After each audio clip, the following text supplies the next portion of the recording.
And what's up po sa inyo mga tol? Isang magandang araw po sa ating lahat. First time kong ginawa yung ganitong klaseng vlog, no? Magbo-voice over tayo ngayon sa mga video natin. Medyo mahirap pala siya, no? Kasi para tayong narrator dito, yung mga reporter sa balita. Kaya kung hindi nyo magustuhan mga tol, okay lang, bawi na lang ako next time. So yan, makikita nyo dyan yung mga alaga naming aso. Cute lang yung mga yan, pero mga palaihi yan. At nandiyan din po yung isa kong alaga, yung asawa ko, kumakain. At ako naman, tamang chocolate lang ako sa Gedli. So less stress kasi ako mga tol, pero more sugar si Tanga. At pero kaming tuta, 2 months old pa lang. Bantay sarado siya ni Kit, pero siguradong hindi siya ang ina. At siya ang tunay na ina, si Ishi. Single mother, pero gusto niya single lang daw, kaya tamad magpadede. At ang purpose talaga ng video na to mga tol is i-share ko lang sa inyo, no, yung small business namin ng asawa ko. Pero mabalik tayo kay Kit, no, na hindi sigurado kung anak niya ba talaga yan, dahil yung tunay na ina walang pakialam. At bago tayo magsimula sa business, so maliligo muna tayo at may konting pamontage si Idol.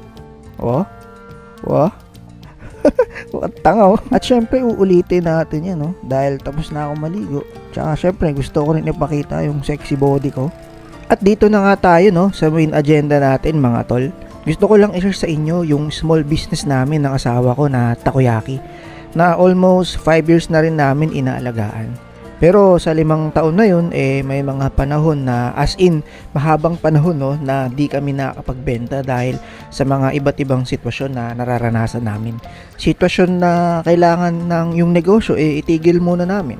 Basta, maraming nangyari at mahabang kwento. Kaya ayun, habang naka-day off ako sa trabaho, tulong muna ako kay Dayang mag-prepare at samahan nyo na rin ako mga tol at bibili tayo ng rekado.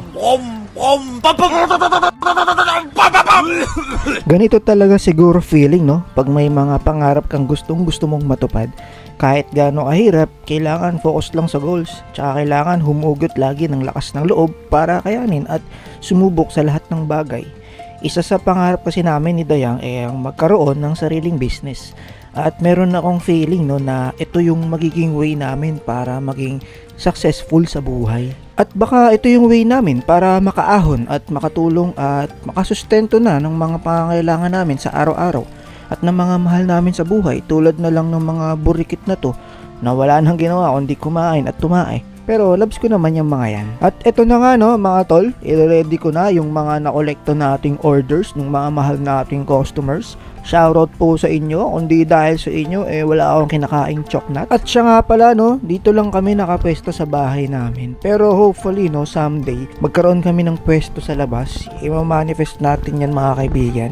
Kaya sa ngayon, halos mga taga rito lang yung bumibili sa amin. Pero meron din naman kami sa online, kaya marami naman kahit papaan. At dahil nagutom si Idol, tara, kain muna tayo ng turon. Mainit-init pa.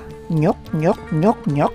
Shout out po sa nagtitinda ng turon. Tuloy lang, payaman tayo. Kasi ganun talaga ang buhay. Sa una, mahirap. Pero nasa huli naman yung sarap. Putik ang drama ko. And this is it. Siniluto na ni Dayang yung mga orders. Sa wakas, pwede na ako humiga. Joke lang. At ayan, medyo malalim iniisip ko dyan, no? Iniisip ko kung asukal ba nabili ko kanina o asin. At habang busy, konting montage muna tayo.